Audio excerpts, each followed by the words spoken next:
നമസ്കാരം, welcome to case mentor. അപ്പോൾ secretariat S A തുടങ്ങിയ ഡിഗ്രി തല പരീക്ഷകൾക്ക് നിങ്ങൾ ഭയങ്കര സീരിയസ് ആയിട്ട് പഠിച്ചു തുടങ്ങിയിട്ടുണ്ടാവും. അപ്പോൾ നമ്മളൊരു സീരീസ് ഡിഗ്രി തല എക്സാമുകൾക്ക് വേണ്ടി തുടങ്ങിയ കാര്യം നിങ്ങൾ അറിഞ്ഞു കാണും, റാങ്ക് മേക്കർ സീരീസ്.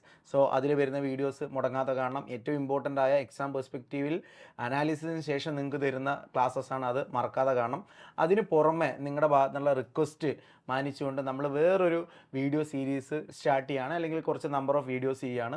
ഇവിടെ നമ്മൾ ഡിസ്കസ് ചെയ്യാൻ പോകുന്നത് നിങ്ങളുടെ ഡിഗ്രി തല എക്സാമുകളിലെ സിലബസിലെ ഓരോ സബ്ജക്റ്റിനെയും എങ്ങനെ ഡീൽ ചെയ്യണം, പ്രിലിംസ് പെർസ്പെക്റ്റീവിൽ ആൻഡ് മെയിൻസ് പെർസ്പെക്റ്റീവിൽ ആ സബ്ജക്റ്റിനകത്ത് എന്തൊക്കെ ഉണ്ട് എന്ന് നമ്മളൊന്ന് സിലബസ് അനലൈസ് ചെയ്തുകൊണ്ട് നിങ്ങൾക്ക് പറഞ്ഞു തരികയാണ്. അപ്പോൾ ചെറിയൊരു ഐഡിയ കൂടെ നിങ്ങൾക്ക് തരും, നിങ്ങൾ എങ്ങനെ ഈ ഓരോ ടോപ്പിക്കിനെയും അപ്രോച്ച് ചെയ്യണം എന്ന രീതിയിൽ. ഓക്കെ, അപ്പോൾ ഇവിടെ ഇന്ന് നമ്മൾ എടുത്തിരിക്കുന്ന സബ്ജക്റ്റ് പൊളിറ്റി എന്നുള്ളതാണ്. ആൻഡ് മെയിൻസിലും പ്രിലിംസിലും പൊളിറ്റിക്കൽ ഇമ്പോർട്ടൻസ് നിങ്ങൾക്കറിയാം. മെയിൻസിൽ 20 മാർക്കിന് വരുന്ന സമയത്ത് പ്രിലിംസിന് 5 മാർക്ക് കോൺസ്റ്റിറ്റ്യൂഷനും 5 മാർക്ക് സിവിക്സും, അങ്ങനെ 10 മാർക്ക് പൊളിറ്റി എന്നുള്ള സബ്ജക്റ്റിൽ നിന്ന് മാത്രം നിങ്ങൾക്ക് കിട്ടും. ഓക്കെ, അപ്പോൾ ലെറ്റ് സ്റ്റാർട്ട് വിത്ത് സിലബസ്. പ്രിലിംസിൻ്റെ സിലബസ് അറിയാം, ഇത്തവണത്തെ അപ്ഡേറ്റ് ചെയ്ത് വന്നിട്ടില്ല, പക്ഷേ ഇത് തന്നെ ആയിരിക്കും നമ്മൾ പ്രതീക്ഷിക്കുന്നു. എനിവേ പൊളിറ്റിയുടെ സിലബസ് ഒന്നും കാര്യമായിട്ട് മാറ്റാൻ പറ്റത്തില്ല.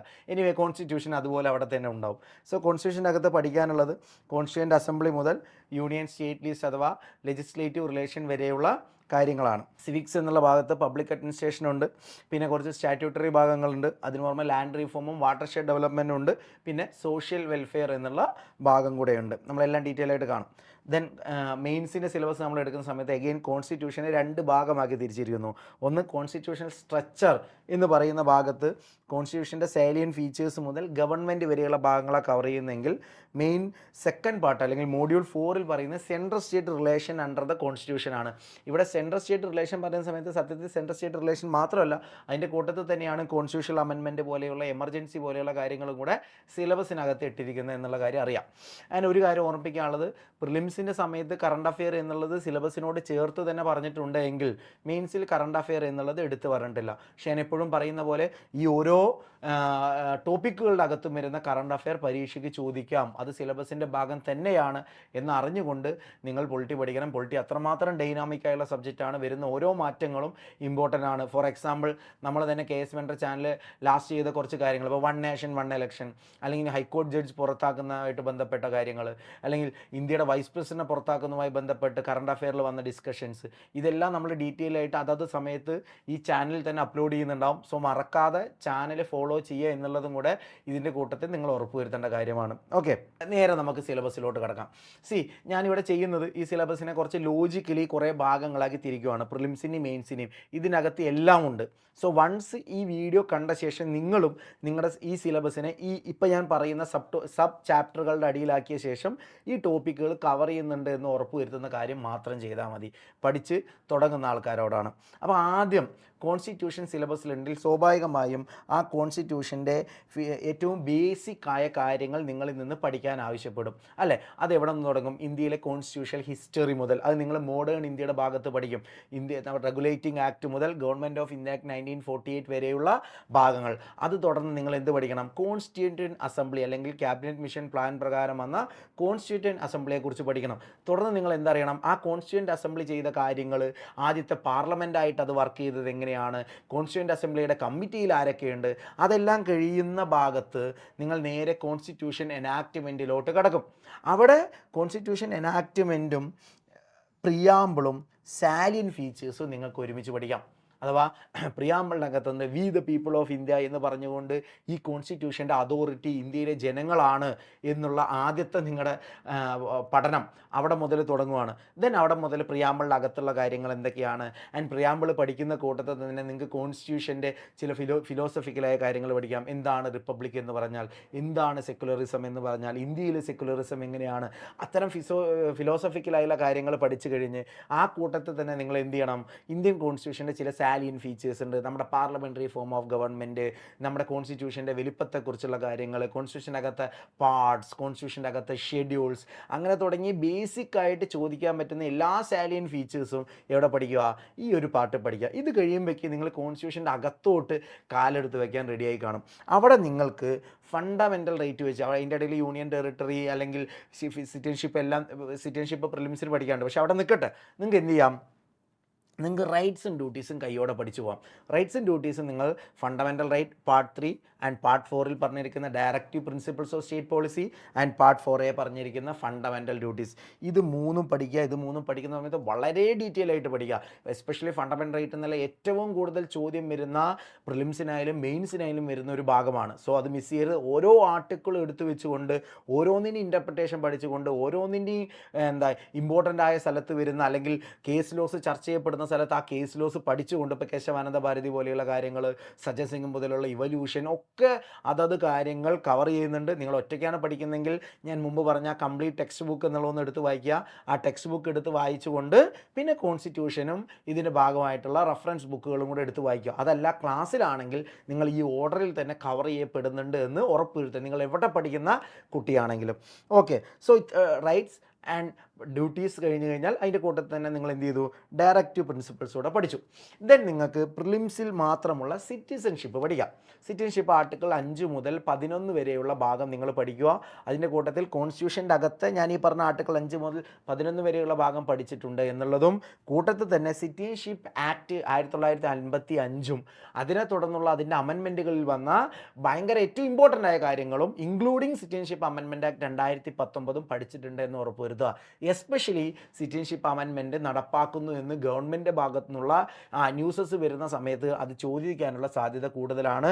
അതുകൂടെ പഠിച്ചു കഴിഞ്ഞാൽ സിറ്റിസൺഷിപ്പ് നിങ്ങൾക്ക് കഴിഞ്ഞു. പ്രിലിംസിൽ ഞാൻ ഈ പറയുന്നത് പ്രിലിംസും മെയിൻസും ഒരുമിച്ച് പഠിക്കല കേട്ടോ. ഇങ്ങനെ പഠിച്ചു കഴിഞ്ഞാൽ നിങ്ങളുടെ ഫുൾ സിലബസ് പൊളിറ്റിയുടെ ഇവിടെ കഴിയുവാണ്. അത് കഴിഞ്ഞ് നിങ്ങൾക്ക് ഗവൺമെൻറ്റിനെ കുറിച്ച് പഠിക്കാം. നമ്മൾ കോൺസ്റ്റിറ്റ്യൂഷൻ്റെ ഫിലോസഫിക്കലായ കാര്യങ്ങൾ പഠിച്ചു, റൈറ്റ്സ് പഠിച്ചു, ഡ്യൂട്ടി പഠിച്ചു, സ്റ്റേറ്റിൻ്റെ ഡ്യൂട്ടികൾ പറയുന്ന DPSP പഠിച്ചു. ആൻഡ് അത് കഴിഞ്ഞ് നിങ്ങൾ സിറ്റിസൺഷിപ്പ് എന്താണെന്നുള്ളത് പഠിച്ചു. സിറ്റിസൺഷിപ്പ് ആദ്യവും പഠിക്കാം, ഇത് കഴിഞ്ഞും പഠിക്കാം, ഒരുപോലെ തന്നെയാണ്. അല്ലെങ്കിൽ സിറ്റിസൺഷിപ്പ് പഠിച്ച് നിങ്ങൾ തുടങ്ങിയാലും പ്രശ്നമൊന്നും വരാനില്ല. ഓക്കെ, പക്ഷേ ആ ഫിലോസഫി പറഞ്ഞ് നിങ്ങൾക്ക് കുറച്ചുകൂടെ എളുപ്പത്തിൽ പഠിക്കാൻ പറ്റുന്ന കാര്യം റൈറ്റ് ആണ് എന്നുള്ളതുകൊണ്ട് അത് പറഞ്ഞു എന്നേ ഉള്ളൂ. ദെൻ നിങ്ങൾക്ക് പഠിക്കാവുന്ന ഏറ്റവും നല്ല കാര്യം ഗവൺമെൻറ് എന്നുള്ളത് ഒരു വലിയ ചാപ്റ്ററാണ്. പക്ഷേ പ്രിലിംസിനും മെയിൻസിനും ഒറ്റ തവണ പഠിത്തം കൊണ്ട് കവർ ചെയ്യാം. And very very important current aware related ഏറ്റവും കൂടുതൽ കാര്യങ്ങൾ വരാൻ പോകുന്ന ഇവിടെയായിരിക്കും. ഇപ്പോൾ ഒരു എക്സാമ്പിൾ പറയുകയാണെങ്കിൽ നിങ്ങൾക്ക് ഇപ്പോഴത്തെ ഏതെങ്കിലും ഒരു മിനിസ്റ്റർ ആരാന്ന് വരെ ചോദിക്കാം. അല്ലെങ്കിൽ ഇപ്പോഴത്തെ മാറിയ സ്റ്റേറ്റിൽ ഏതെങ്കിലും ഗവൺമെൻറ്റിൽ ചീഫ് മിനിസ്റ്റർ ആരാന്ന് വേണമെങ്കിൽ ചോദിക്കാം. അങ്ങനെ ഒരുപാട് കറണ്ട് അഫെയർ ചോദ്യങ്ങൾക്ക് കൂടെ ഫാക്ച്വൽ ചോദ്യങ്ങൾക്ക് കൂടെ സ്കോപ്പ് ഉള്ള ഒരു ഏരിയ ആണ് എന്ത്, ഗവൺമെൻറ് എന്നുള്ള കാര്യം അറിയാം. അപ്പോൾ ഗവൺമെൻറ് അകത്ത് എന്തുണ്ട് നമുക്കറിയാം. പൊതുവെ ഗവൺമെൻറ്റിൽ 3 ഓർഗൻസ് ഉണ്ട് അല്ലേ, എക്സിക്യൂട്ടീവ്, ലെജിസ്ലേറ്റീവ്, ജുഡീഷ്യറി. ഇങ്ങനെ തന്നെ നമുക്ക് പഠിക്കാം. അതിന് ആദ്യം എക്സിക്യൂട്ടീവ് പഠിക്കുക. എക്സിക്യൂട്ടീവ് പഠിക്കുന്ന സമയത്ത് അതിനെ രണ്ടാക്കി തിരിക്കുക. ഒന്ന് union executive, 2 state executive. Union എക്സിക്യൂട്ടീവിനകത്ത് നിങ്ങൾ പഠിക്കേണ്ട കാര്യങ്ങൾ എന്തൊക്കെയാണ്, പ്രസിഡന്റ്, വൈസ് പ്രസിഡന്റ്, പിന്നെയോ council of ministers, central council of ministers headed by the prime minister. പിന്നെയോ ഇത് പുറമെ ഇവരെക്കുറിച്ചുള്ള ഡീറ്റെയിൽ ആയ കാര്യങ്ങൾ, ഇവരെങ്ങനെയാണ് എലക്ട് ചെയ്യപ്പെടുന്നത്. ഇപ്പോൾ പ്രസിഡൻ്റ് ആണെങ്കിൽ എന്താണ് പ്രപ്പോഷണൽ റെപ്രസെൻറ്റേഷൻ എന്ന് പറയുന്നത്, അല്ലെങ്കിൽ കൗൺസിൽ ഓഫ് മിനിസ്റ്റർ എങ്ങനെ പുറത്താക്കപ്പെടും, പ്രസിഡൻറ്റിന് ഈ പറയുന്ന പാർഡനിങ് പവർ എങ്ങനെയാണ്, അങ്ങനെ തുടങ്ങി കോൺസ്റ്റിറ്റ്യൂഷനലി ഒരു പ്രസിഡൻറ്റിനെ കുറിച്ച് അറിയേണ്ട മുഴുവൻ കാര്യങ്ങളും നിങ്ങൾ അറിയണം. അങ്ങനെ ഈ ഓരോ ബോഡിയെക്കുറിച്ചും കോൺസ്റ്റിറ്റ്യൂഷനിൽ ഉള്ള കാര്യങ്ങൾ അറിഞ്ഞിട്ടുണ്ട് എന്ന് ഉറപ്പുവരുത്തുക. അത് കഴിഞ്ഞാൽ ചെയ്യേണ്ടത് എന്താ, പിന്നെ കുറച്ച് സ്റ്റാറ്റിക് പാർട്ടിലോട്ട് കിടക്കുക, എന്താണ്, അല്ലെങ്കിൽ ഡൈനാമിക് പാർട്ടിലോട്ട് കിടക്കുക. അവിടെ ഇപ്പോഴത്തെ ഈ പൊസിഷനിലൊക്കെ ഇരിക്കുന്ന ആൾക്കാരാണ്, അല്ലെങ്കിൽ അവരൊക്കെ ആയിട്ട് ബന്ധപ്പെട്ട എന്തെങ്കിലും ന്യൂസസ് കറൻ്റ്ലി വരുന്നുണ്ട്. ഇപ്പോൾ ഫോർ എക്സാമ്പിൾ നമ്മൾ കഴിഞ്ഞ ദിവസം KS വെണ്ടർ ചാനലിൽ ചെയ്തൊരു വീഡിയോ ആണ് വൈസ് പ്രസിഡന്റിനെ പുറത്താക്കുന്നതുമായി ബന്ധപ്പെട്ട്. എന്തുകൊണ്ടാണ് അങ്ങനെ വീഡിയോ ചെയ്തത്, വൈസ് പ്രസിഡന്റിനെ പുറത്താക്കുക എന്നുള്ള ആ ഒരു കാര്യം ഇന്ത്യൻ ഹിസ്റ്ററിയിൽ ഇതുവരെ നടന്നിട്ടില്ല. അപ്പോൾ അങ്ങനെ ഒരു കാര്യത്തിലോട്ട് നമ്മുടെ ഓപ്പോസിഷൻ പാർട്ടികൾ നീങ്ങിയപ്പോൾ അത് വലിയ വാർത്തയായി. അപ്പോൾ എന്ത് പറ്റി, അതിന് കോമ്പറ്റേറ്റീവ് എക്സാം പെർസ്പെക്റ്റീവിലും ഇമ്പോർട്ടൻസ് വന്നു. അപ്പോൾ അങ്ങനെ സെർച്ച് ചെയ്യുക, എന്തെങ്കിലും ഇവരുമായിട്ട് ബന്ധപ്പെട്ട അടുത്ത കാലത്ത് മാറ്റങ്ങൾ നടന്നിട്ടുണ്ടോ അല്ലെങ്കിൽ വാർത്തകൾ വന്നിട്ടുണ്ടോ എന്നുള്ളത് ചെക്ക് ചെയ്യുക.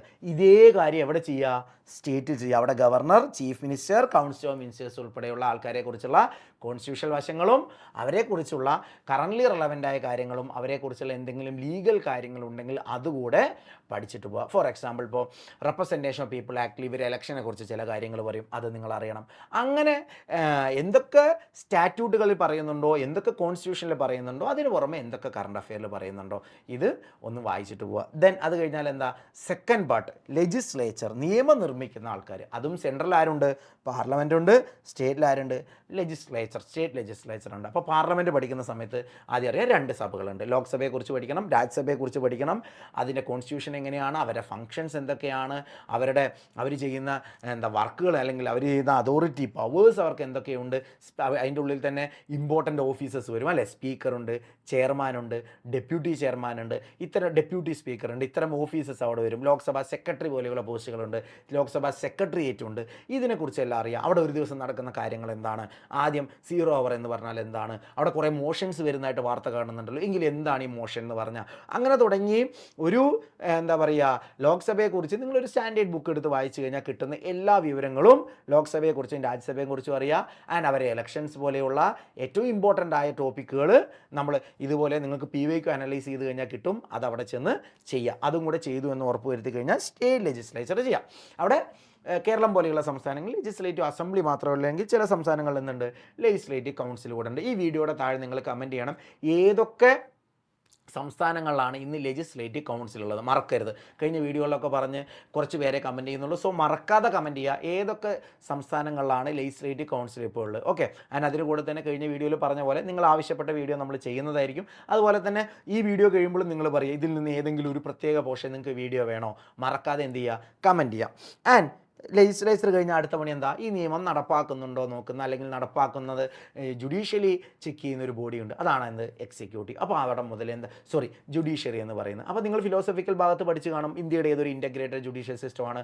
ആ ഇൻ്റഗ്രേറ്റഡ് ജുഡീഷ്യൽ സിസ്റ്റത്തിൽ സുപ്രീം കോടതി മുതൽ താഴെയുള്ള ഒരു മുൻസിഫ് കോടതി വരെയുള്ള കാര്യങ്ങളെക്കുറിച്ച് നിങ്ങൾ അറിയണം. എസ്പെഷ്യലി യൂണിയൻ ജുഡീഷ്യറിയുടെ ഭാഗമായുള്ള സുപ്രീം കോടതിയും അവരുടെ അധികാരങ്ങളും, അതുപോലെ തന്നെ സ്റ്റേറ്റ് ജുഡീഷ്യറിയുടെ ഭാഗമായുള്ള ഹൈക്കോർട്ട്, ഇതിന് പുറമെ സബോർഡിനേറ്റ് ജുഡീഷ്യറി, ജില്ലാ കോടതി മുതൽ താഴോട്ട് വരെയുള്ള കോടതികളെക്കുറിച്ച് അറിയണം. അവരെ പവേഴ്സ് അറിയണം. അവരും ബാക്കി 2 organs of government that is ലെജിസ്ലേച്ചറും എക്സിക്യൂട്ടീവ് ആയുള്ള ബന്ധത്തെക്കുറിച്ച് അറിയണം. മനസ്സിലായില്ലേ? ആൻഡ് അതുപോലെ തന്നെ ഇപ്പോൾ ഫോർ എക്സാമ്പിൾ പറയുകയാണെങ്കിൽ ഇപ്പം നമ്മുടെ പ്രസിഡന്റിനെ പുറത്താക്കുന്ന കാര്യത്തിൽ സുപ്രീം കോടതിക്ക് ചെറിയ റോൾ ഉണ്ടെന്ന് പറഞ്ഞാൽ ഇൻഡയറക്റ്റ്ലി അവിടെ റോൾ വരും. അല്ലെങ്കിൽ പ്രസിഡന്റിന് ഈ പറയുന്ന ആർട്ടിക്കിൾ 143 പോലെയുള്ള പവേഴ്സിനെ കുറിച്ച് നിങ്ങൾ കേട്ട് കാണും. അത്തരം ഈ ഓർഗൻസ് തമ്മിലുള്ള ഇൻ്റർബന്ധങ്ങളെക്കുറിച്ചുള്ള ചോദ്യവും PSC ചോദിക്കാൻ സാധ്യതയുണ്ട്. അതുകൂടെ ഒന്ന് പഠിച്ചു കഴിഞ്ഞാൽ നിങ്ങൾക്ക് ഗവൺമെൻറ് എന്നുള്ള ഭാഗത്തു നിന്നുള്ള മേജർ പോർഷൻസ് കഴിയും. ഇനിയോ ഗവൺമെൻറ്, സ്റ്റേറ്റ് ഗവൺമെൻറ് പഠിച്ചു, സെൻട്രൽ ഗവൺമെൻറ് പഠിച്ചു. പിന്നെന്താ പഠിക്കേണ്ടത്? സ്റ്റേറ്റ് ഗവൺമെൻറ്റും സെൻട്രൽ ഗവൺമെൻറ്റും തമ്മിലുള്ള റിലേഷൻ. ഇത് പ്രിലിംസിന് ഇമ്പോർട്ടൻ്റ് ആണ്. പക്ഷേ പ്രിലിംസിന് ഒരേ ഒരു കാര്യം നിങ്ങൾക്ക് പഠിക്കാനുള്ളൂ, that is legislative relation. Schedule 7 അകത്ത് 3 ലിസ്റ്റുകൾ നിങ്ങൾ കണ്ടു കാണും. സ്റ്റേറ്റ് ലിസ്റ്റ്, സെൻട്രൽ ലിസ്റ്റ് അല്ലെങ്കിൽ union list and concurrent list. ഈ 3 ലിസ്റ്റിലും പെട്ട ഏറ്റവും പ്രധാനപ്പെട്ട എന്തൊക്കെ സബ്ജക്റ്റുകളുണ്ട്. ആൻഡ് കൺകറൻറ്റ് ലിസ്റ്റിൽ നിയമം ഉണ്ടാക്കുമ്പോൾ 2 പേര് നിയമം ഉണ്ടാക്കിയാൽ എന്ത് പറ്റും തുടങ്ങിയ ഭയങ്കര ബേസിക് ആയുള്ള കാര്യങ്ങൾ പഠിക്കുക. ആൻഡ് അത്രേ പ്രിലിംസിന് വേണ്ടൂ. സംശയം ഉണ്ടെങ്കിൽ ചോദ്യങ്ങൾ എടുത്ത് നോക്കാം, PYQ എടുത്ത് നോക്കാം. ആൻഡ് മെയിൻസിലോട്ട് എത്തുമ്പോൾ 2 കാര്യങ്ങളൂടെ നിങ്ങൾ പഠിക്കണം. ഒന്ന് അഡ്മിനിസ്ട്രേറ്റീവ് റിലേഷൻ. ഇപ്പോൾ നിങ്ങൾ കാണാം സ്റ്റേറ്റ് സെൻറ്ററിൻ്റെ ചില പണികളെല്ലാം സ്റ്റേറ്റിനെ കൊണ്ട് ചെയ്യിപ്പിക്കാൻ പറ്റും. അത് സ്റ്റേറ്റിൻ്റെ സമ്മതത്തോടെ ചെയ്യിപ്പിക്കാൻ പറ്റും, സ്റ്റേറ്റിൻ്റെ സമ്മതം ഇല്ലാതെയും ചെയ്യിപ്പിക്കാൻ പറ്റും. അതെങ്ങനെയാണ്? അല്ലെങ്കിൽ സെൻറ്റർ പറഞ്ഞു കഴിഞ്ഞാൽ സ്റ്റേറ്റ് കേൾക്കണോ? സ്റ്റേറ്റിൻ്റെ ചില കാര്യങ്ങൾ സെൻറ്ററിന് ആ പണി ഏൽപ്പിക്കാൻ പറ്റുമോ? അങ്ങനെ തുടങ്ങിയ കാര്യങ്ങളെല്ലാം നിങ്ങൾ പഠിക്കണം. അല്ലെങ്കിൽ എങ്ങനെയാണ് സെൻട്രൽ സ്റ്റേറ്റിൻ്റെ മേലെയുള്ള ചില കൺട്രോളുകൾ എക്സൈസ് ചെയ്യുന്നത്. ഇനി ഇതിനൊക്കെ പുറമെ തന്നെ ഇവർ തമ്മിലുള്ള ഫിനാൻഷ്യൽ റിലേഷൻ എന്താ? നിങ്ങൾ ആർട്ടിക്കിൾ 292, 293 പോലെയുള്ള പ്രൊവിഷൻസ് കേട്ട് കാണും. സെൻട്രൽ കടമെടുക്കുമ്പോഴുള്ള കാര്യം എങ്ങനെയാണ്, സ്റ്റേറ്റ് കടമെടുക്കുമ്പോഴുള്ള കാര്യമാണ്. സ്റ്റേറ്റ് കടമെടുക്കുന്നതിൽ നമ്മൾ പലപ്പോഴും കേരളം സെൻട്രൽ ഗവൺമെൻറ് തമ്മിലുള്ള തർക്കം കണ്ടു കാണും അല്ലേ? അവിടെ എങ്ങനെയാണ് സെൻട്രൽ ഇടപെടുന്നത്, GSTൻ്റെ റോൾ അവിടെ എന്താണ് എന്ന്. അപ്പം GST നിങ്ങൾ എക്കണോമിയിലും പഠിക്കണം. പൊളിറ്റിയിൽ എത്തുന്ന സമയത്ത് ഈ ഫിനാൻഷ്യൽ റിലേഷൻ്റെ സ്ഥലത്ത് നിങ്ങൾ എന്തറിയേണ്ടി വരും? GSTയെക്കുറിച്ചും GST കോമ്പൻസേഷനെ കുറിച്ചും എല്ലാം അറിയേണ്ടി വരും. ഈ 3 കഴിഞ്ഞ് കഴിഞ്ഞാൽ നിങ്ങൾക്ക് പ്രിലിംസിനും മെയിൻസിനുള്ള സെൻട്രൽ സ്റ്റേറ്റ് റിലേഷൻ എന്നുള്ള ഭാഗം അവസാനിക്കും. ആൻഡ് അത് കഴിഞ്ഞാൽ നിങ്ങൾ അറിയേണ്ടത് 3rd ടയർ ഓഫ് ഗവൺമെൻറ്റിനെ കുറിച്ചാണ്. ഇതും പ്രിലിംസിനും ഉണ്ട്, മെയിൻസിനും ഉണ്ട്. എന്താണ്? Local government. 2 കാര്യങ്ങളെ പഠിക്കാനുള്ളൂ. ഒന്നുകൂടെ പറയുകയാണ്, ഒരു 3 ഉണ്ടെന്ന് പറയാം. ഒന്ന്, ഇന്ത്യയിലെ ലോക്കൽ ഗവൺമെൻറ് സിസ്റ്റം എങ്ങനെ ഇവോൾവ് ആയി. LSCS എക്സാമൊക്കെ പ്രിപ്പയർ ചെയ്ത ആൾക്കാരുണ്ടെങ്കിൽ നിങ്ങൾക്ക് ഇത് ഭയങ്കര എളുപ്പമായിരിക്കും അല്ലേ? എന്തൊക്കെ ലോക്കൽ ഗവൺമെൻറ് അങ്ങ് തുടക്കത്തിൽ ബൽവന്ത് റായ് മേത്ത കമ്മിറ്റി മുതൽ അല്ലെങ്കിൽ അതിനു മുമ്പ് പല പ്രോഗ്രാമുകൾ നമുക്കുണ്ടായിരുന്നു അല്ലേ? ഇപ്പോൾ ഡെസേർട്ട് ഏരിയ പ്രോഗ്രാം പോലെയുള്ള കാര്യങ്ങളെല്ലാം നിങ്ങൾ കേട്ട് കാണും. അപ്പോൾ എങ്ങനെയാണ് ഇന്ത്യയിൽ ഈ പറയുന്ന രീതിയിൽ ലോക്കൽ ഗവൺമെൻറ് സിസ്റ്റം ഡെവലപ്പായി വന്ന് ആൻഷ്യൻ സമയം മുതൽ ഒന്നുള്ളത് ആവശ്യമില്ല. ഇൻഡിപെൻഡൻസിന് ശേഷം എങ്ങനെയാണ് ഡെവലപ്പ് ചെയ്ത് വന്ന് വേരിയസ് കമ്മിറ്റികൾ എന്തൊക്കെയായിരുന്നു ഇതിനെക്കുറിച്ച് പഠിക്കാൻ വന്ന് അവരുടെ റിപ്പോർട്ടുകൾ എന്തായിരുന്നു, അല്ലെങ്കിൽ അവരുടെ റെക്കമെൻഡേഷൻസ് എന്തായിരുന്നു, അതെല്ലാം കഴിഞ്ഞ് ഭയങ്കര ഇമ്പോർട്ടൻ്റ് ആയ 2 കാര്യം നിങ്ങൾ പഠിക്കണം. ഒന്ന് 73rd കോൺസ്റ്റിറ്റ്യൂഷണൽ അമെൻമെൻറ്റ് ആക്റ്റും അതിൻ്റെ അടിയിൽ വന്ന ലോക്കൽ സെൽഫ് ഗവൺമെൻറ് സിസ്റ്റത്തിൽ വന്ന പഞ്ചായത്ത് രാജ് സിസ്റ്റവും. ദെൻ പിന്നെ പഠിക്കേണ്ടത് എന്താ, 74th കോൺസ്റ്റിറ്റ്യൂഷണൽ അമെൻമെൻറ്റ് ആക്റ്റിൽ വന്ന അർബൻ ലോക്കൽ സെൽഫ് ഗവൺമെൻറ്, മുനിസിപ്പാലിറ്റിയും കോർപ്പറേഷനും പോലെയുള്ള കാര്യങ്ങളും കൂടെ പഠിക്കണം. അതും കോൺസ്റ്റിറ്റ്യൂഷൻ്റെ അകത്തുള്ള ഭാഗങ്ങൾ പഠിക്കുക. ഇതിൻ്റെ കൂട്ടത്തിൽ തന്നെ നിങ്ങൾ സ്വാഭാവികമായും ഷെഡ്യൂൾ 11ഉം ഷെഡ്യൂൾ 12ഉം പഠിക്കും. അതിൻ്റെ അടിയിലുള്ള 29 സബ്ജക്റ്റുകളും 18 സബ്ജക്റ്റുകളും എന്താ എന്നുള്ള ഒരു ബേസിക് അറിവ് കൂടെ കിട്ടിക്കഴിഞ്ഞാൽ ഈ പ്രിലിംസിനും മെയിൻസിനുള്ള ലോക്കൽ സെൽഫ് ഗവൺമെൻറ് എന്നുള്ള കഴിഞ്ഞ് ചോദ്യം ഉറപ്പാണ്. പിന്നെ പഠിക്കാനുള്ള ഈ പണികളൊക്കെ ചെയ്യാൻ വേണ്ടി ഇന്ത്യയിൽ കുറേ ആൾക്കാരെ അപ്പോയിൻറ്റ് ചെയ്യും. പെർമനൻറ്റ് എക്സിക്യൂട്ടീവിൻ്റെ ഭാഗമായി ബ്യൂറോക്രസി എന്നുള്ളത് ഇന്ത്യയിലുണ്ട്. ബ്യൂറോക്രസിയെക്കുറിച്ച് 2 തലത്തിൽ പഠിക്കാനുണ്ട്. ഒന്ന് സിവിക്സിൻ്റെ ഭാഗമായുള്ള പബ്ലിക് അഡ്മിനിസ്ട്രേഷൻ്റെ അകത്ത് ബ്യൂറോക്രസി പഠിക്കണം. അതല്ലാതെ പഠിക്കാനുള്ള പ്രിലിംസിനും മെയിൻസിനും കോമൺ ഒരു ചാപ്റ്റർ നിങ്ങൾക്ക് പഠിക്കാനുണ്ട്. എന്താ അത്? Services under the union and States. അവിടെ എന്തൊക്കെ പഠിക്കണം? ഒന്ന്, യൂണിയൻ്റെ അടിയിലുള്ള സർവീസസ്. അവിടെ ആർട്ടിക്കിൾ 309 മുതൽ അല്ലെങ്കിൽ ഈ പറയുന്ന UPSC, സ്റ്റേറ്റ് PSC പോലെയുള്ള, അല്ലെങ്കിൽ UPSCയും അതിൻ്റെ ഭാഗമായിട്ട് പ്രസിഡൻറ്റിനുള്ള റോൾ അടക്കം ഉൾപ്പെടെയുള്ള ഡോക്ട്രിൻ ഓഫ് പ്ലഷർ പോലെയുള്ള കാര്യങ്ങൾ, ആർട്ടിക്കിൾ 311 പോലെയുള്ള കാര്യങ്ങൾ നിങ്ങൾ കേട്ട് കാണും. അതുപോലെയുള്ള കോൺസ്റ്റിറ്റ്യൂഷൻ്റെ അകത്തെ പ്രൊവിഷൻസ് പഠിക്കുക. അത് കഴിഞ്ഞ് ഈ സർവീസിനെ നിയന്ത്രിക്കുന്ന എങ്ങനെയാണ്, അല്ലെങ്കിൽ ആർക്കാണ് ഒരു ആളെ പുറത്താക്കാൻ പറ്റുക, എന്താണ് UPSC, അതിൻ്റെ കോമ്പോസിഷൻ എങ്ങനെയാണ്, അപ്പോയിൻമെൻറ്റുകൾ എങ്ങനെയാണ് നടക്കുന്നത് തുടങ്ങിയ വളരെ ബേസിക്കായ കാര്യങ്ങൾ പഠിച്ച സർവീസസ് അണ്ടർ ദി യൂണിയൻ കഴിയും. പിന്നെന്താ പഠിക്കേണ്ടത്? ഇതേപോലെ സംസ്ഥാന സർവീസ് ഉണ്ട്. അവിടെ നിങ്ങൾ സംസ്ഥാന സർവീസിലോട്ട് അപ്പോയിൻറ്റ് ചെയ്യുന്ന ആൾ, അവിടെ ഗവർണറുടെ റോൾ എന്താണ്, KAS എന്ന് പറഞ്ഞാൽ എന്താണ്, അങ്ങനെ തുടങ്ങിയ കാര്യങ്ങളെല്ലാം പഠിച്ചു കഴിഞ്ഞാൽ സർവീസസ് അണ്ടർ ദി സ്റ്റേറ്റും കഴിയും. ചെറിയ ചാപ്റ്ററാണ്, പെട്ടെന്ന് നിങ്ങൾക്ക് പഠിച്ചു കഴിയാം. കോൺസ്റ്റിറ്റ്യൂഷൻ്റെ അകത്തുള്ള കാര്യങ്ങൾ വളരെ കുറവേ ഉള്ളൂ. ഇവിടെ നിങ്ങൾ എന്തുകൂടെ പഠിക്കും? സ്റ്റേറ്റ് PSC പഠിക്കും, ജോയിൻറ്റ് PSC പഠിക്കും. ഇതുകൂടെ കഴിഞ്ഞാൽ കോൺസ്റ്റിറ്റ്യൂഷൻ്റെ അകത്തെ കാര്യങ്ങൾ സർവീസുമായിട്ട് ബന്ധപ്പെട്ട് കഴിഞ്ഞു. ഇനി പഠിക്കാനുള്ള ഒരു ഇമ്പോർട്ടൻറ്റ് ചാപ്റ്ററാണ് പ്രിലിംസിനും ഇത്തവണ മെയിൻസിനും ഉണ്ട്, എലക്ഷൻ.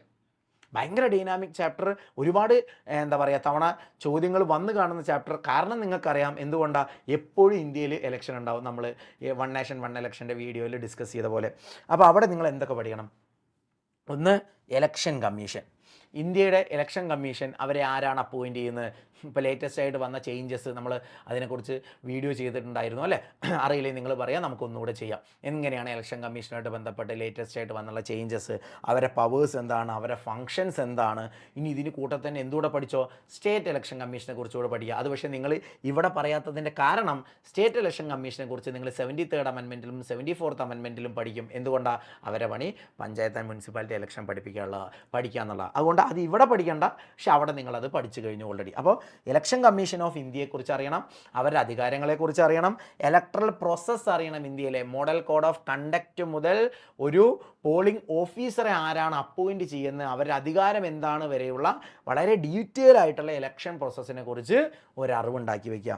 പിന്നെ very very important, political party എന്നുള്ളൊരു ഭാഗം കൂടെ പഠിക്കുക. അവിടെ നാഷണൽ പാർട്ടി എന്ന് പറഞ്ഞാൽ എന്താണ്, സ്റ്റേറ്റ് പാർട്ടി എന്ന് പറഞ്ഞാൽ എന്താണ്, ഒരു പൊളിറ്റിക്കൽ പാർട്ടിക്ക് ചിഹ്നം ആരാണ് കൊടുക്കുക, അങ്ങനെ തുടങ്ങി ഒരു പൊളിറ്റിക്കൽ പാർട്ടിയെക്കുറിച്ചുള്ള വളരെ ഡീറ്റെയിൽ ആയിട്ട് കാര്യം. ഈ കൂട്ടത്തിൽ ഒരു കാര്യം കൂടെ നിങ്ങൾ പഠിക്കേണ്ടി വരും, that is anti defection law. Anti defection ലോയെക്കുറിച്ച് നമ്മൾ ഡീറ്റെയിൽ ആയിട്ട് വീഡിയോ ചെയ്തതാണ്. നിങ്ങൾ നമ്മുടെ ചാനലിൽ കയറി നോക്കിക്കഴിഞ്ഞാൽ കാണാൻ പറ്റും. അപ്പോൾ ആൻറ്റി ഡിഫെക്ഷൻ ലോയും കൂടെ പഠിച്ചു കഴിഞ്ഞാൽ എന്താ, പൊളിറ്റിക്കൽ പാർട്ടി എന്നുള്ള ഭാഗം കൂടെ നിങ്ങൾക്ക് കഴിയും. പൊളിറ്റിക്കൽ പാർട്ടി കഴിഞ്ഞ് കഴിഞ്ഞാൽ, ഇപ്പോൾ പൊളിറ്റിക്കൽ പാർട്ടിയെക്കുറിച്ചുള്ള കാര്യം, ഇപ്പോൾ നമ്മൾ ഉദാഹരണം ഇപ്പോൾ PV അൻവർ MLA രാജിവെച്ച് നിങ്ങൾ കണ്ടു കാണും. PV അൻവർ MLA രാജിവെക്കാൻ ആൻറ്റി ഡിഫെക്ഷൻ ലോയിൽ ഒരു പ്രൊവിഷൻ കാരണമാണ് അല്ലേ? ഒരു ഇൻഡിപെൻഡൻ്റായി എലക്ട് ചെയ്യപ്പെട്ട ഒരു MLA വേറൊരു പൊളിറ്റിക്കൽ പാർട്ടിയിൽ ചേർന്ന് കഴിഞ്ഞാൽ എന്ത് സംഭവിക്കും എന്നുള്ളതിനെക്കുറിച്ച് നിങ്ങളൊന്ന് ഈ വീഡിയോയുടെ അടിയിൽ കമൻറ്റ് ചെയ്യണം. ആൻഡ് ഇൻഡിപെൻഡൻറ്റ് MLAയും ഒരു നോമിനേറ്റഡ് MLAയും തമ്മിൽ എന്തെങ്കിലും വ്യത്യാസം, നോമിനേറ്റഡ് MLA ഇല്ല, ഒരു നോമിനേറ്റഡ് ആയുള്ള ഒരു ലെജിസ്ലേച്ചറും തമ്മിൽ, ഇപ്പോൾ MP for example Rajya Sabha MP തമ്മിൽ എന്തെങ്കിലും വ്യത്യാസമുണ്ടോ ആൻറ്റി ഡിഫെക്ഷൻ നിയമത്തിൻ്റെ അടിയിൽ എന്നും കൂടെ നിങ്ങൾ വീഡിയോയുടെ അടിയിൽ കമൻറ്റ് ചെയ്യുക. അറിയില്ലെങ്കിൽ പറയാം, നമ്മളൊരു ഡീറ്റെയിൽഡ് ഒരു വീഡിയോ കൂടെ ചെയ്യാൻ തയ്യാറാണ്. ഓക്കെ, ഒന്നും അറിയാതെ നിങ്ങൾ എക്സാം ഹാളിലോട്ട് പോകാൻ പാടില്ല എന്നുള്ള നിർബന്ധം നമുക്കുണ്ട്. ദെൻ പ്രിലിംസിന് മെയിൻസിനുള്ള ഒരു എളുപ്പമുള്ള ഒരു ചാപ്റ്ററാണ് എമർജൻസി. അപ്പോൾ ഇന്ത്യയിൽ 3 തരത്തിലുള്ള എമർജൻസി പ്രൊവിഷൻസ് ഉണ്ട്. ആർട്ടിക്കിൾ 352 പഠിക്കണം, ആർട്ടിക്കിൾ 356 പഠിക്കണം, ആർട്ടിക്കിൾ 360 പഠിക്കണം. കൂട്ടത്തിൽ ആർട്ടിക്കിൾ 365ഉം 355 കൂടെ പഠിക്കുക. ഒപ്പം തന്നെ അതിൻ്റെ ചില ഇമ്പാക്റ്റുകളുള്ള 358, 359 പോലെയുള്ള ആർട്ടിക്കിളും കൂടെ പഠിച്ചു കഴിഞ്ഞാൽ 3 ടൈപ്പ് ഓഫ് എമർജൻസി ആയിട്ട് ബന്ധപ്പെട്ട എല്ലാ കോൺസ്റ്റിറ്റ്യൂഷണൽ പ്രൊവിഷനും നിങ്ങൾ പഠിച്ചു കഴിയും. പിന്നെയോ, അപ്പോൾ അവിടെ ഊന്നൽ കൊടുത്തുകൊണ്ട് ചില കാര്യങ്ങൾ അറിയേണ്ടി വരും. ഏതൊക്കെ ഗ്രൗണ്ടിൽ എമർജൻസി പ്രഖ്യാപിക്കാം? ഇപ്പോൾ war, external aggression, operation armed rebellion എന്നുള്ള ഗ്രൗണ്ടിലാണ് നാഷണൽ എമർജൻസി അണ്ടർ ആർട്ടിക്കിൾ 352 പ്രഖ്യാപിക്കുന്നതെങ്കിൽ സ്റ്റേറ്റ് എമർജൻസി പ്രഖ്യാപിക്കാനുള്ള ഗ്രൗണ്ട് എന്താണ് എന്നൊരു ചോദ്യം നിങ്ങൾക്ക് വരാം അല്ലേ. അപ്പോൾ അങ്ങനെ എമർജൻസി ഗ്രൗണ്ട്, ഫിനാൻഷ്യൽ എമർജൻസി, പിന്നെ ഇവിടെ എന്ത് പഠിക്കണം, ഇന്ത്യയിൽ എത്ര വട്ടം എമർജൻസി വന്നിട്ടുണ്ട്, നാഷണൽ എമർജൻസി എത്ര വട്ടം വന്നിട്ടുണ്ട്, സ്റ്റേറ്റ് എമർജൻസി എത്ര വട്ടം വന്നിട്ടുണ്ട്, ഫിനാൻഷ്യൽ എമർജൻസി എത്ര വട്ടം വന്നിട്ടുണ്ട്, ആൻഡ് ഇതൊക്കെ എത്ര തവണ പ്രൊക്ലെയിം ചെയ്തിട്ടുണ്ട്, അതോ പ്രൊക്ലെയിം ചെയ്തത് പിന്നീട് നീട്ടുവാണോ ചെയ്തത്, അങ്ങനെ തുടങ്ങി വളരെ ഡീറ്റെയിൽ ആയിട്ട് എമർജൻസിയുടെ ചരിത്രം മുതൽ എന്ത് ചെയ്യുക, പഠിച്ചു പോവുക. അപ്പോൾ അവിടെയുള്ള പ്രൊസീജിയർ എന്താണ്, അപ്പോൾ നിങ്ങൾ പഠിച്ചു കാണും 44ാമത്തെ കോൺസ്റ്റിറ്റ്യൂഷണൽ അമെൻമെൻറ്റ് ആക്ടിന് ശേഷം ഒരു റിട്ടേൺ റെക്കമെൻഡേഷനോ ക്യാബിനറ്റ് ഉണ്ടെങ്കിൽ മാത്രമേ പ്രസിഡന്റിന് എമർജൻസി പ്രൊക്ലെയിം ചെയ്യാൻ പറ്റുള്ളൂ. അപ്പോൾ എന്ത് ചെയ്യുക, അപ്പോൾ അവിടെ 2 അമെൻമെൻറ്റുകൾ പഠിക്കണമെന്ന് മനസ്സിലായി. 44th അമെൻമെൻറ്റിലെയും 44th അമെൻമെൻറ്റിലെയും എന്ത് ചെയ്യണം, 42nd 44th എമർജൻസി ആയിട്ട് ബന്ധപ്പെട്ട കാര്യങ്ങൾ അറിയേണ്ടി വരും. 38ലെയും അറിയേണ്ടി വരും. ആൻഡ് എമർജൻസിയുടെ ഡ്യൂറേഷൻ എത്രയാണ്, അതിൻ്റെ എഫക്റ്റുകൾ എത്രയാണെന്ന് പഠിക്കുന്ന സമയത്ത് ലെജിസ്ലേച്ചർ അല്ലെങ്കിൽ ലെജിസ്ലേറ്റീവ് റിലേഷനിൽ എന്ത് മാറ്റം വരും, സെൻട്രലും സ്റ്റേറ്റും തമ്മിൽ, രണ്ടുപേരും തമ്മിൽ അഡ്മിനിസ്ട്രേറ്റീവ് റിലേഷനിൽ എന്ത് മാറ്റം വരും. കാരണം ഓർക്കുക, സെൻട്രൽ സ്റ്റേറ്റ് റിലേഷൻ എന്നുള്ള ഭാഗത്താണ് മെയിൻസിൽ എമർജൻസി ഇട്ടിരിക്കുന്നത്. സോ ഉറപ്പായും ചോദ്യം വരാൻ ചാൻസ് ഉള്ള ഒരു ഭാഗം എന്താണ്, ഇവിടെ ലെജിസ്ലേറ്റീവ് റിലേഷനിൽ എന്ത് മാറ്റം വരും, ഫിനാൻഷ്യൽ റിലേഷൻ എന്ത് മാറ്റം വരും, അഡ്മിനിസ്ട്രേറ്റീവ് റിലേഷനിൽ എന്ത് മാറ്റം വരും. അതിന് അതിന് പുറമെ നമ്മൾ ജനങ്ങൾക്ക് ഈ എമർജൻസി പ്രഖ്യാപിക്കുമ്പോൾ എന്തെങ്കിലും പ്രശ്നങ്ങൾ അനുഭവിക്കേണ്ടി വരുമോ, നമ്മുടെ റൈറ്റുകൾക്ക് എന്തെങ്കിലും പ്രശ്നം വരുമോ തുടങ്ങിയ കാര്യങ്ങളും കൂടെ പഠിക്കുക. പിന്നെ പ്രിലിംസിനും മെയിൻസിനുള്ള അടുത്തൊരു ഭാഗം it is amendment. Indian constitution amend ചെയ്യപ്പെടാൻ പറ്റുമെന്നറിയാം. 106 കോൺസ്റ്റിറ്റ്യൂഷണൽ അമെൻമെൻറ്റുകൾ ഇതുവരെ നടന്നു എന്നുള്ള കാര്യം നിങ്ങൾക്കറിയാം. അവിടെ 2 കാര്യങ്ങൾ പഠിക്കണം. ടൈപ്പ് ഓഫ് അമെൻമെൻറ്റുകൾ. ഇപ്പോൾ ആർട്ടിക്കിൾ 368 ഉപയോഗിച്ച് അമെൻഡ് ചെയ്യാം, ഉപയോഗിക്കാതെ അമെൻഡ് ചെയ്യാം. 368 അകത്ത് 2 തരം അമെൻമെൻറ്റുകൾ നിങ്ങൾക്ക് അറിയണം. ഏതൊക്കെ സമയത്ത് ഏത് സാധനം അമെൻഡ് ചെയ്യാൻ വേണ്ടി ഏത് ടൈപ്പ് ഓഫ് അമെൻമെൻറ്റാണ് വേണ്ടത് എന്നറിയണം. അതിൻ്റെ മെജോറിറ്റി അറിയണം. Limited amending power, that is A basic feature of Indian constitution എന്നുള്ള ഐഡിയയെക്കുറിച്ച് ഒരു ധാരണ വേണം. അത്രയും കഴിഞ്ഞാൽ ഈ ചാപ്റ്ററും കഴിഞ്ഞു. പിന്നെ എന്താ പഠിക്കാനുള്ളത്, പിന്നെ പ്രിലിംസിൻ്റെ അകത്ത് നിങ്ങൾക്ക് പബ്ലിക് അഡ്മിനിസ്ട്രേഷനെ കുറിച്ച് പഠിക്കണം. പക്ഷേ നിങ്ങൾക്ക് എളുപ്പമാണ്, പബ്ലിക് അഡ്മിനിസ്ട്രേഷൻ ഇവിടെയും പഠിക്കാനുണ്ട്, പബ്ലിക് അഡ്മിനിസ്ട്രേഷൻ മെയിൻസിനും പഠിക്കാനുണ്ട് അല്ലേ. അത് വേറെ തന്നെ പൊളിറ്റിയുടെ ഭാഗമല്ലാതെ വേറെ തന്നെ ഒരു ചാപ്റ്ററായിട്ട് നിങ്ങൾക്കുണ്ട്.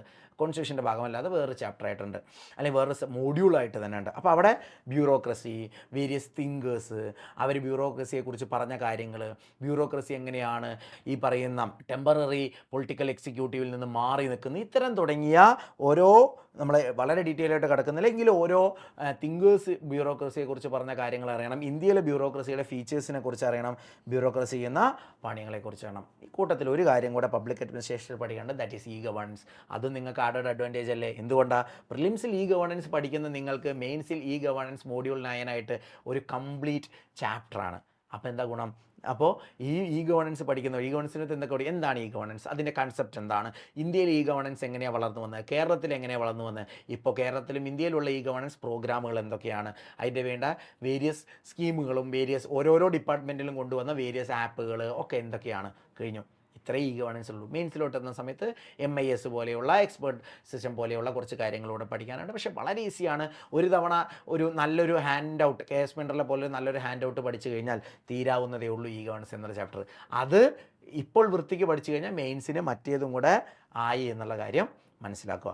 ദെൻ പ്രിലിംസിന് മാത്രമുള്ളൊരു കാര്യമാണ്, മെയിൻസിന് ഇനി ബൗൺസറായിട്ടൊക്കെ വരാൻ കേട്ടോ. അതുകൊണ്ട് തന്നെ പ്രിലിംസിൽ വൃത്തിക്ക് പഠിച്ചു വെച്ചോ. ചില സ്റ്റാറ്റ്യൂട്ടറി കാര്യങ്ങൾ അല്ലെങ്കിൽ സ്റ്റാറ്റ്യൂട്ടറി റൈറ്റുകളെ കുറിച്ച് പഠിക്കാനുണ്ട്. പ്രധാനമായിട്ട് 4 എണ്ണം. ഒന്ന് ഹ്യൂമൻ റൈറ്റ്. അവിടെ ഹ്യൂമൻ റൈറ്റ് എന്താ എന്നറിയണം. ഹ്യൂമൻ റൈറ്റ് ഓർഗനൈസേഷൻസിനെ കുറിച്ച് അറിയണം.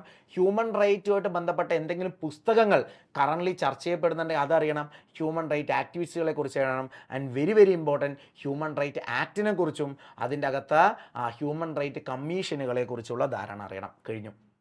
Then right to information. അപ്പോൾ റൈറ്റ് ടു ഇൻഫർമേഷൻ എന്നുള്ള ആ ഒരു റൈറ്റിനെ കുറിച്ച് അറിയണം. നിങ്ങൾ ആർട്ടിക്കിൾ 19 പഠിക്കുന്ന സമയത്ത് അവിടെയും കാണും. പക്ഷേ അത് നടപ്പാക്കാൻ വേണ്ടി കൊണ്ടുവന്ന RT ആക്ടിനെ കുറിച്ച് അറിയണം. അവിടെ എന്താണ് ഇൻഫർമേഷൻ, എന്താണ് റൈറ്റ് ടു ഇൻഫർമേഷൻ, അതിൻ്റെ അടിയിലുള്ള വേരിയസ് പ്രൊവിഷൻസ് അറിയണം. And right to information commission അല്ലെങ്കിൽ ഇൻഫർമേഷൻ കമ്മീഷൻസിനെ കുറിച്ചും ഒരു ബോഡിയെക്കുറിച്ച് കിട്ടിക്കഴിഞ്ഞാൽ എന്തൊക്കെ പഠിക്കണം എന്നറിയാലോ. അതിൻ്റെ ഇപ്പോൾ ആരാണ് ഹെഡ് എന്നത് മുതൽ അപ്പോയിൻമെൻറ്റും അതിൽ ആൾക്കാരുടെ ടെന്യൂർ എന്താണ് തുടങ്ങിയ ആ ഒരു 360 വ്യൂ നിങ്ങൾക്ക് ആ ഒരു കമ്മീഷനെ കുറിച്ച് ഉണ്ടാവണം. അടുത്ത ലോക്പാൽ ആൻഡ് ലോകായുക്ത ആക്ടിനെ കുറിച്ച്. അപ്പോൾ അവിടെ ലോക്പാൽ എന്താണ്, ലോകായുക്ത എന്താണ്, അവരുടെ അപ്പോയിൻമെൻറ്റ് എങ്ങനെയാണ്, അവരുടെ പവേഴ്സ് എന്താണ്, ഫങ്ഷൻസ് എന്താണ്, ഇത്രയും കഴിഞ്ഞാൽ പിന്നെ ഈ ഏതൊരു ബോഡിയെക്കുറിച്ച് പറയുമ്പോൾ ഇപ്പോൾ ആരാണ് അതിൻ്റെ ഹെഡ് എന്നുള്ളത് മറക്കാതെ പഠിച്ചോളണം.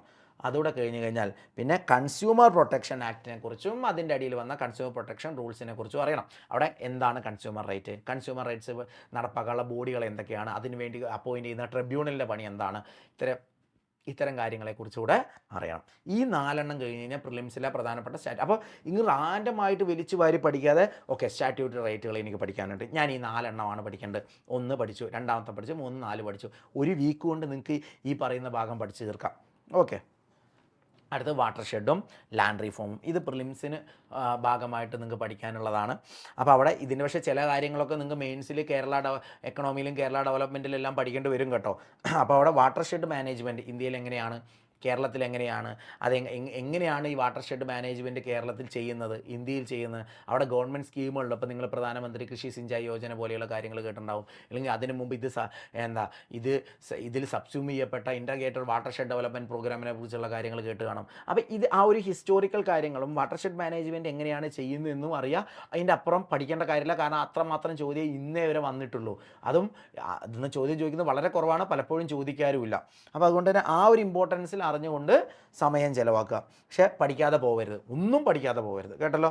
നിങ്ങൾക്ക് അത്രമാത്രം സമയം ഇപ്പോൾ ഉള്ളതുകൊണ്ടാണ് ഞാൻ പറയുന്നത്. ഇതൊരു പരീക്ഷയുടെ തലേദിവസം വന്ന് എനിക്കിങ്ങനെ സംസാരിക്കാൻ പറ്റില്ല. അപ്പോൾ അടുത്ത ലാൻഡ് റിഫോം. അപ്പോൾ ലാൻഡ് റിഫോം പറയുന്ന സമയത്ത് സ്വാഭാവികമായും ഒരു ബ്രിട്ടീഷ് ഇന്ത്യയുടെ കാലഘട്ടത്തിലുള്ള ലാൻഡ് റിഫോമിനെ കുറിച്ച് നിങ്ങൾ അവിടെ കണ്ടു കാണും, അല്ലെങ്കിൽ മോഡേൺ ഇന്ത്യയിൽ നിങ്ങൾ പഠിക്കും. അത് കഴിഞ്ഞാൽ ഇൻഡിപെൻഡൻറ്റ് ഇന്ത്യയിലും ഇൻഡിപെൻഡൻറ്റ് കേരളത്തിലും എങ്ങനെയാണ് ലാൻഡ് റിഫോം നടന്നത്, വേരിയസ് ലാൻഡ് റിഫോം ലോസ്. നിങ്ങൾ ലാൻഡ് റിഫോം ലോസ് ഇപ്പോൾ 2013 എല്ലാം നിയമത്തെക്കുറിച്ച് അതിലെ പ്രൊവിഷൻസിനെ കുറിച്ച് തന്നെ ചോദ്യം വന്നിട്ടുണ്ട്. അപ്പോൾ ലാൻഡ് റിഫോം ലോ പഠിക്കണം. ആൻഡ് പല പ്രൊജക്റ്റുകൾ, ഇപ്പോൾ കർണാടകയിലെല്ലാം ഭൂമി പ്രൊജക്റ്റ് പോലെ പ്രൊജക്റ്റിനെ കുറിച്ച് മുമ്പ് PSC ചോദിച്ചിട്ടുണ്ട്.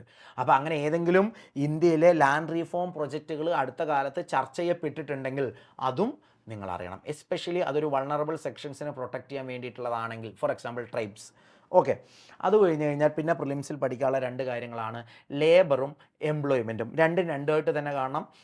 ഇന്ത്യയിലെ ലേബർ എങ്ങനെയാണ്, ഇന്ത്യയിലെ എംപ്ലോയ്മെൻറ്റ് എങ്ങനെയാണ്, അതിൻ്റെ സ്റ്റാറ്റിസ്റ്റിക്സും അതിൽ ഗവൺമെൻറ് ഇമ്പ്രൂവ് ചെയ്യാൻ വേണ്ടി കൊണ്ടുവരുന്ന പോളിസികളും. ഇപ്പോൾ അൺഎംപ്ലോയ്മെൻറ്റ് പഠിക്കുന്ന സമയത്ത് പല ടൈപ്പ് ഓഫ് അൺഎംപ്ലോയ്മെൻറ്റിനെ കുറിച്ച് നിങ്ങൾ അറിയണം, അല്ലെങ്കിൽ ഇപ്പോഴത്തെ ഇന്ത്യയുടെ അൺഎംപ്ലോയ്മെൻറ്റ് റേറ്റ് എന്താണെന്ന് അറിയണം. അങ്ങനെ സ്റ്റാറ്റിസ്റ്റിക്സ് മറക്കാതെ പഠിക്കേണ്ട ഒരു ഭാഗമാണ് ലേബറും അൺഎംപ്ലോയ്മെൻറ്റും. പിന്നെ സ്വാഭാവികമായും പോളിസീസ്, ഇവിടെ നിങ്ങൾ MG നരേഗ പോലെയുള്ള കാര്യങ്ങളും റൂറൽ എംപ്ലോയ്മെൻറ്റ് ഗ്യാരണ്ടി സ്കീമുകളും അർബൻ എംപ്ലോയ്മെൻറ്റ് ഗ്യാരണ്ടി സ്കീമുകളുണ്ടെങ്കിൽ അതിനെക്കുറിച്ചും ഒക്കെ ഒരു കൃത്യമായ ധാരണ വേണം ഈ ഒരു ഭാഗം പഠിക്കുന്ന സമയത്ത്. ദെൻ വേറെ ഒന്ന് പ്രിലിംസിനുള്ളതാണ്, പക്ഷേ മെയിൻസിന് ചോദ്യം വരാൻ സാധ്യത കൂടുതലുണ്ട് സിൻസ് ഗവേണൻസ് സിലബസിലുണ്ട്, ദാറ്റ് ഈസ് സോഷ്യൽ സെക്യൂരിറ്റി. അപ്പോൾ പല വൾണറബിൾ വിഭാഗങ്ങൾ, ഇപ്പോൾ woman, children, old age people തുടങ്ങിയ ആൾക്കാരുടെ പ്രൊട്ടക്ഷന് വേണ്ടി എന്തൊക്കെ കാര്യങ്ങൾ ചെയ്യുന്നുണ്ട്. അവിടെ ചിലപ്പോൾ നിങ്ങൾ പോക്സോ പോലെയുള്ള നിയമങ്ങൾ അറിയണം, അതുപോലെ തന്നെ തണലിടം പോലെയുള്ള സ്കീമുകൾ നിങ്ങൾ അറിയണം. അപ്പോൾ ഞാൻ മുമ്പ് പറഞ്ഞ പോലെ social security mission, social justice department of woman and children തുടങ്ങിയ സെൻട്രൽ ഗവൺമെൻറ്റെയും സ്റ്റേറ്റ് ഗവൺമെൻറ്റെയും വേരിയസ് ഡിപ്പാർട്ട്മെൻറ്റുകളും മിഷൻസും നടപ്പാക്കുന്ന പ്രോഗ്രാമുകളെക്കുറിച്ചുള്ള ധാരണ മാത്രമാണ് ഇവിടെ ഡിമാൻഡ് ചെയ്യപ്പെടുന്നത്. ദെൻ അതിനൊക്കെ പുറമെ സോഷ്യോ എക്കണോമിക് സ്റ്റാറ്റിസ്റ്റിക്കൽ ഡാറ്റ എന്നുകൂടെ സിലബസിലുണ്ട് എന്നതുകൊണ്ട് സെൻസസ് മുതൽ ഈ സോഷ്യൽ ആൻഡ് എക്കണോമിക് സ്ഫിയറിൽ നമുക്കുണ്ടാകുന്ന അല്ലെങ്കിൽ നമ്മളിലുണ്ടാകുന്ന ചേഞ്ചസ് എല്ലാം നിങ്ങളൊന്ന് ഫോളോ ചെയ്തിരിക്കണം. അപ്പോൾ നിങ്ങൾക്ക് ആ PVQ ഒക്കെ നോക്കിക്കഴിഞ്ഞാൽ അല്ലെങ്കിൽ ഈ ഒരു ഭാഗം ചുമ്മാ ഗൂഗിൾ ചെയ്താൽ തന്നെ നിങ്ങൾക്ക് ഒരു ധാരണ കിട്ടും എന്താണ് പഠിക്കേണ്ടത് എന്നുള്ളത്. അപ്പോൾ ചിലപ്പോൾ MMR റേറ്റ് എത്രയാണെന്നായിരിക്കും അറിയേണ്ടി വരിക, അല്ലെങ്കിൽ ഇവിടെ സ്ത്രീകളെ എത്രമാത്രം ലേബറിൽ പാർട്ടിസിപ്പേറ്റ് ചെയ്യേണ്ടത് എന്നുള്ളതായിരിക്കും അറിയുക. അപ്പോൾ അത് ഭയങ്കര ധാരണ എളുപ്പത്തിൽ കിട്ടാവുന്ന ഒരു ഭാഗമാണ്. ഭയങ്കര സിലബസിൻ്റെ അറ്റത്ത് വേഗമായിട്ട് ഇട്ടിട്ടുള്ളെങ്കിലും വെരി ഇമ്പോർട്ടൻറ്റ് ചോദ്യങ്ങൾ ചോദിക്കും.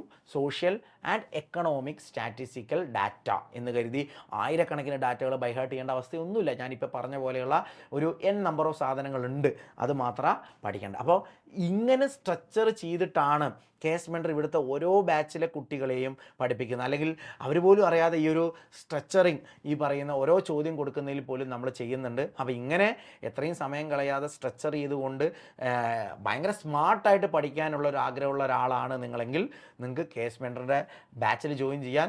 ബാച്ചിൽ ജോയിൻ ചെയ്യാൻ മാത്രമല്ല, നമ്മുടെ ടെലഗ്രാം അല്ലെങ്കിൽ യൂട്യൂബ് പോലെയുള്ള കമ്മ്യൂണിറ്റികളെല്ലാം എത്രയും പെട്ടെന്ന് പാർട്ടിസിപ്പേറ്റ് ചെയ്യാം. ഇപ്പോൾ നമ്മുടെ 10th +2 ലെവൽ ടെലഗ്രാം ചാനലായ PSC മെൻറ്ററിൽ നമ്മൾ ഫ്രീ മെൻറ്റർഷിപ്പ് പ്രോഗ്രാം എല്ലാം സ്റ്റാർട്ട് ചെയ്യുന്നുണ്ട്. നമ്മളത് കേസ് മെൻറ്റർ ചാനലിലോട്ടുകൂടെ കൊണ്ടുവരാനുള്ള തയ്യാറെടുപ്പിലാണ്. അപ്പോൾ അതെല്ലാം നിങ്ങളൊന്ന് ചെന്ന് അറ്റൻഡ് ചെയ്ത് നോക്കണം നമ്മുടെ ക്വാളിറ്റി എന്താണ് എന്നുള്ളത്.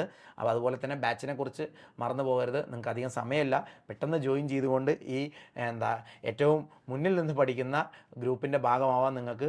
ആൻഡ് നമുക്ക് വീണ്ടും ഇത്തരം ഫ്രീ വീഡിയോകളായിട്ട് വരാം. നിങ്ങൾ മറക്കാതെ നിങ്ങൾക്ക് വേണ്ട ആവശ്യങ്ങൾ വീഡിയോയുടെ അതിൽ കമൻറ്റ് ചെയ്യണം. വീണ്ടും കാണാം. അതുവരെ ഓൾ ദ ബെസ്റ്റ്.